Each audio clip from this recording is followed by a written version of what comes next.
Welcome to law समझो with Mayank YouTube channel. आइए आज हम लोग समझेंगे MC Mehta versus union of India का केस जो सुप्रीम कोर्ट ने 1987 में डिसाइड किया था, उसे अच्छी तरह समझते हैं। इस केस को ओलियम गैस लीक केस के नाम से भी जाना जाता है, जिसमें दुनिया में पहली बार किसी कोर्ट ने एब्सोल्यूट लायबिलिटी का प्रिंसिपल इस्टेब्लिश किया था। एब्सोल्यूट लायबिलिटी का मतलब होता है भले ही नुकसान पहुंचाने वाले पार्टी की गलती हो या ना हो, फिर भी उसके कारण जिस पार्टी को नुकसान हुई है उसको कंपनसेट करेगी। आइए पहले कुछ केस की फैक्ट को देख लेते हैं। एमसी मेहता जो कि एक पब्लिक इंटरेस्ट लॉयर थे, उन्होंने सुप्रीम कोर्ट में आर्टिकल 32 के अंडर एक रिट पिटीशन फाइल किया, जिसमें उन्होंने सुप्रीम कोर्ट से यह प्रेयर किया कि Shri Ram Food and Fertiliser नामक केमिकल कंपनी को बंद कर देना चाहिए, क्योंकि वो जानलेवा धातु और केमिकल को दिल्ली के कीर्ति नगर जैसे डेंसली पॉपुलेटेड एरिया में छोड़ रही थी। एमसी मेहता का यह मानना था कि लोगों को होने वाली डिजीजेज और जान के खतरों को आर्टिकल 21 में दिए गए right to live and personal liberty को वायलेट करता है। कुछ टाइम बाद सुप्रीम कोर्ट में यह पीआईएल पेंडिंग था, तब वो हुआ जिसका एमसी मेहता को डर था। भोपाल गैस ट्रेजेडी के लगभग एक ईयर बाद ही श्री राम इंडस्ट्री के एक मैन्युफैक्चरिंग यूनिट से ओलियम गैस लीक हुई, जिससे लोगों को काफ़ी नुकसान हुआ। ऐसा होते ही फैक्ट्री को तुरंत बंद करके सील कर दिया गया और इन्वेस्टिगेशन के लिए इंस्पेक्टर ऑफ फैक्ट्रीज और फैक्ट्रीज कमिश्नर को केस की जांच करने को भेज दिया गया।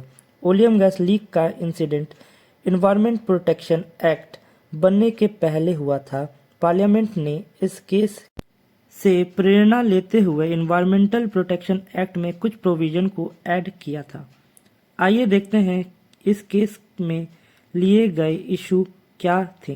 पहला इशू था ये कि क्या ऐसी केमिकल इंडस्ट्री को कीर्तिनगर जैसे डेंसली पॉपुलेटेड एरिया में ऑपरेट करने देना चाहिए या नहीं। दूसरा लीगल इशू ये था कि अगर ऐसी इंडस्ट्री को भीड़ भाड़ वाले इलाकों में ऑपरेट करने की परमिशन दे दिया जाए तो क्या गैस लीक जैसे हादसों से रोकने के लिए कोई मैकेनिज्म है। थर्ड लीगल इशू ये था, यदि ऐसी केमिकल इंडस्ट्री द्वारा गैस लीक हुई तो दुर्घटना होने के बाद लायबिलिटी कैसे डिटरमाइन किया जाएगा और पीड़ित को कैसे कंपनसेट किया जाएगा।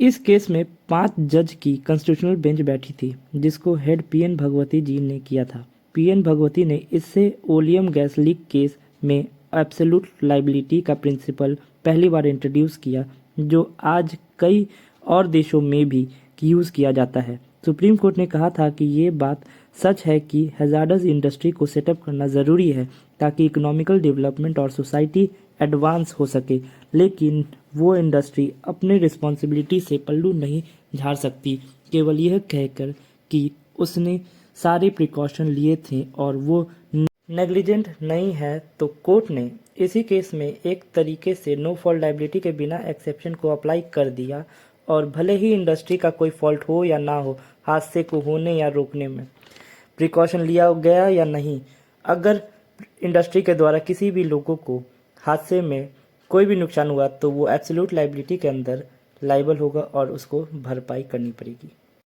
क्योंकि इंडस्ट्री पहले स्ट्रिक्ट लायबिलिटी के प्रिंसिपल से बच कर निकल जाती थी, क्योंकि स्ट्रिक्ट लायबिलिटी का जो प्रिंसिपल है वो रेलैंड वर्सेस फ्लेचर के केस में 1886 में इवॉल्व हुआ था।